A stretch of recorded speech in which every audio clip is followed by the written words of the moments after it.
bike's just come back from its MOT and unfortunately it didn't pass. It's to do with the front bearings which are inside the front wheel here. When I spin it, you can hear there's quite a lot of grit and it's just not rolling as well as it should do. So, not a huge job. What we're going to do is we're going to take this front wheel off, which is through this bolt here, take it out, and then we can swap the bearings over.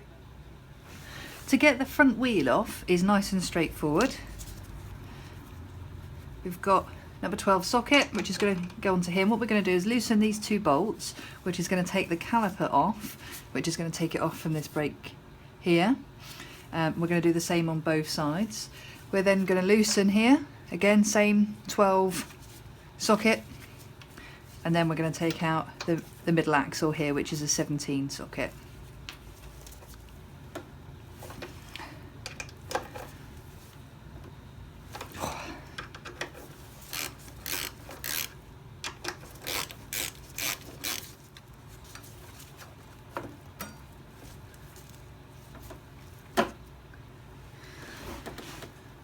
Once we've got these off, it's also a good opportunity just to check in on the brake pads and the overall cleanliness. I don't want to put any unnecessary strain on the cable, particularly at this point here. So what I'm going to do is, rather than letting the caliper rest off the braided brake line here, I'm going to simply wrap it up and have the weight taken up off a strap attached to the motorbike instead. The caliper on the other side has been done, so we're going to use the 12mm again, and this time we're going to loosen up the cinch bolt, which is on the front fork here.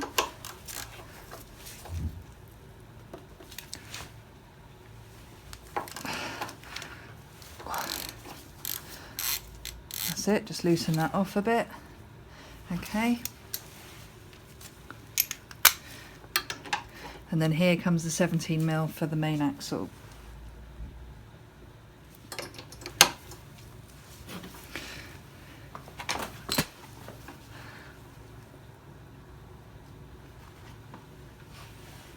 I'll tell you what, one of my favourite bits of kit is a braided bar. Now, I've put some wood underneath the main wheel so that as I undo the main axle and it starts to come out, the wheel may drop down slightly, so the wood is just going to stop it from going very far.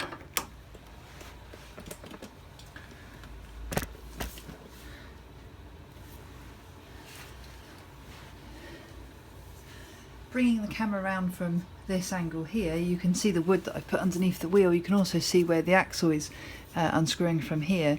And then we're going to keep an eye out for this part here, which is the speedometer.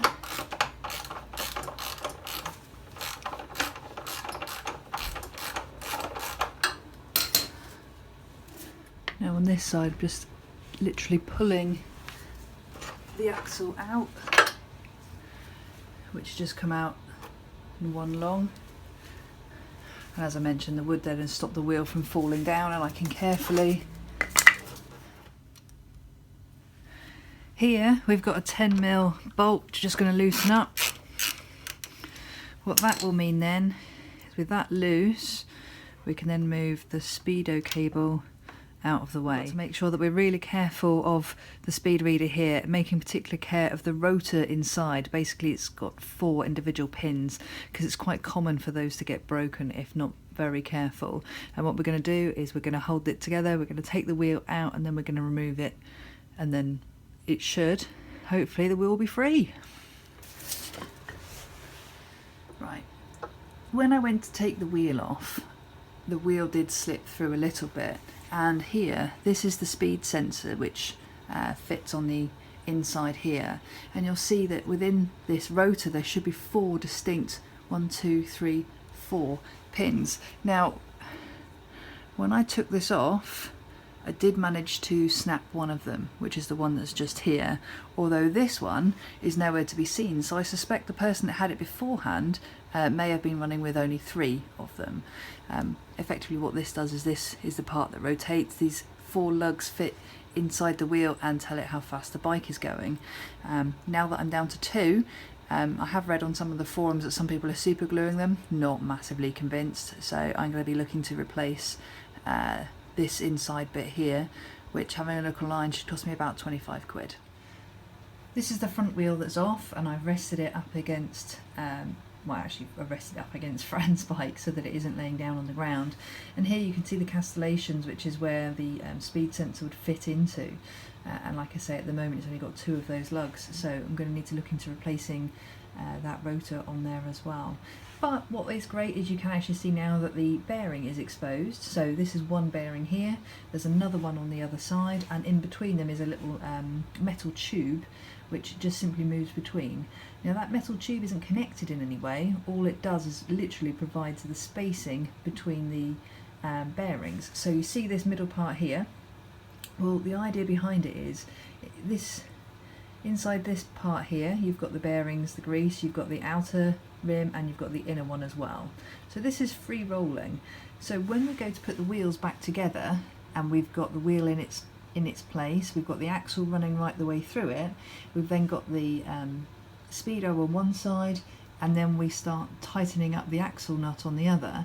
The idea behind the spacer in the middle is simply to have something that this middle ring pushes against to prevent it from falling in on itself. So it's just designed, it's loose, and actually it will move. If I put my finger inside, I can actually feel it moving inside here. So it will move, and it will enable us to pop something, drift or something inside here, and that's going to enable us to pop the bearings out. So here's the wheel, supported on some blocks of wood to make sure that the brake discs don't get damaged or warped. So what we're going to do is we're going to move the spacer from one side and then over to the other side so that we can hit from the opposite angle the bearing equally all the way around and get it to come out from the other side.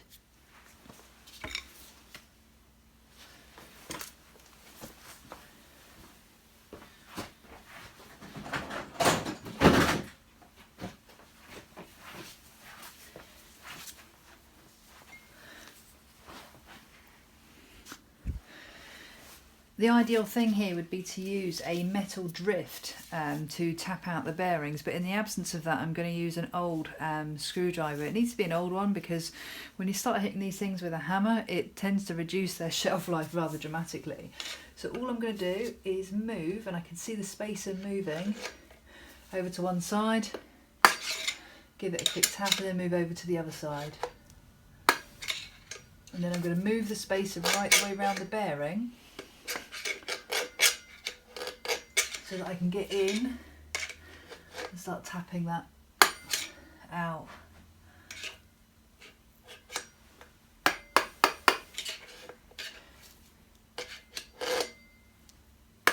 Okay, finally we're starting to see a little bit of movement on this side, so we're going to keep going, tapping from one side to the other.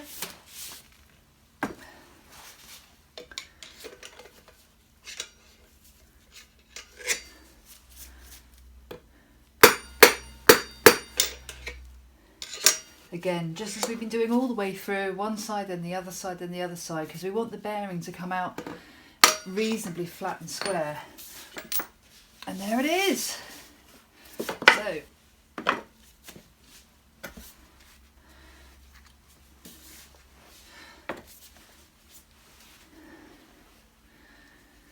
there's the spacer from the middle of the wheel, so that's out. And there's the bearing. Yeah, that's no good at all. Cool. Now what we're going to do is exactly the same, but from the other side. So we're going to tap the bearing out, this one here, we're going to tap it out this way, and we're going to do exactly the same thing as we did the first time.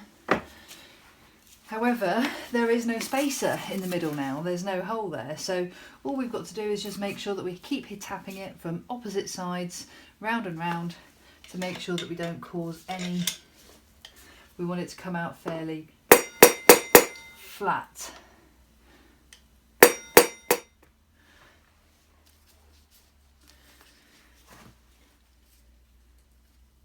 this as an extension socket, so knowing that I'm not going to be able to use it as an extension socket once I've hit it with a hammer, but actually it's a long metal object that feels really solid and should help me get this bearing out fairly quick.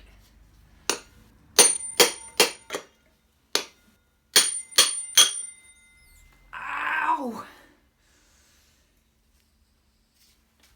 Ouch! Okay, so on a positive note, the bearing is out, and you can see that's not really rotating particularly well, so definitely a good time to get that replaced. And now we've got the inside free, so we'll give that a good check over and clean. And then we'll be ready to reinstall the new bearings. So I've got these NTN bearings.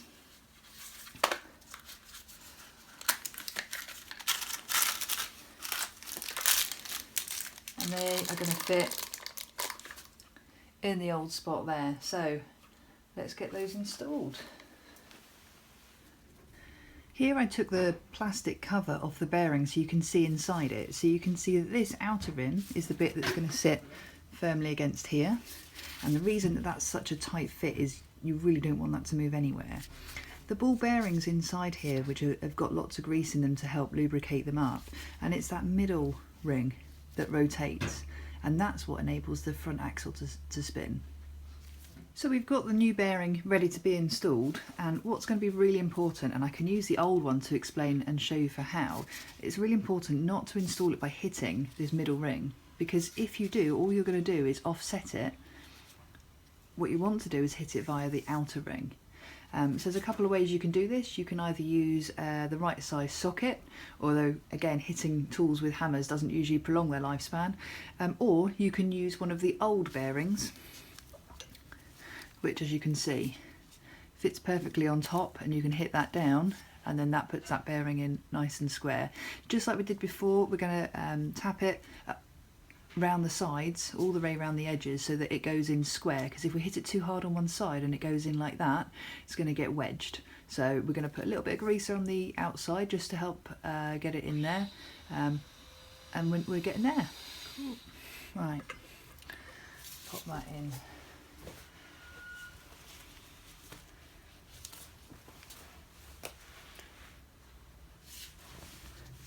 Now then, as I mentioned, using the old bearing and making sure that it's sitting in there nice and straight.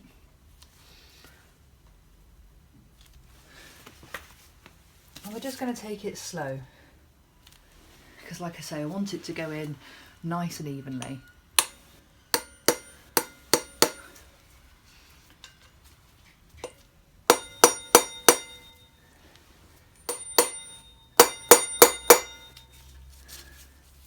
Yeah, so I can see now it's gone slightly in further on that side than that side, so I'll tip it, tap it a bit more on that side to make sure that it's going in absolutely square.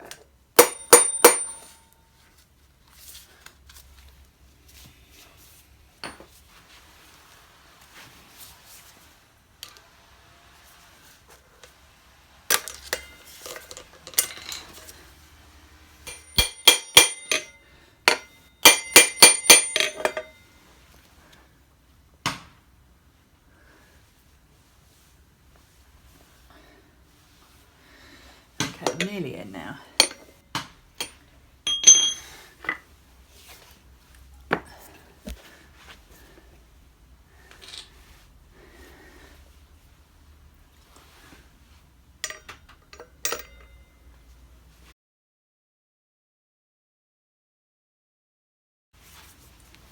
Here's the new rotor for the speed sensor. You can see there the Suzuki part number if you need to replace it, as same as me.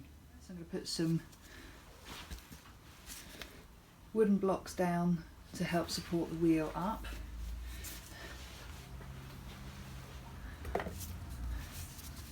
because unless you've got another pair of hands with you, this can be a little bit tricky.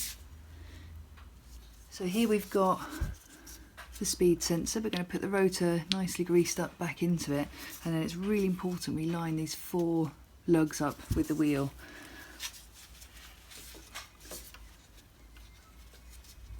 So now there's the original axle. I'm going to put a bit more grease on it, and then we're going to lift the wheel and we're going to pop the axle right the way through.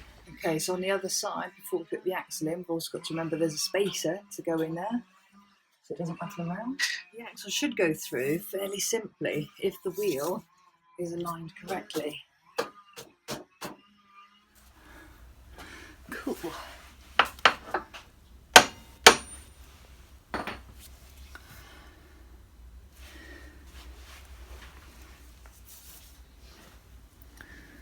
So we can see that the axle's starting to show through the other side. Got good clearance on the wheel.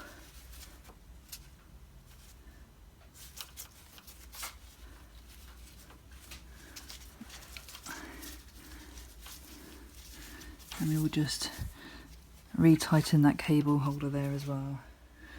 We're going to put the brake caliper back onto its mounting bolts here, and then we're going to do those up with 39 Newton meter for torque.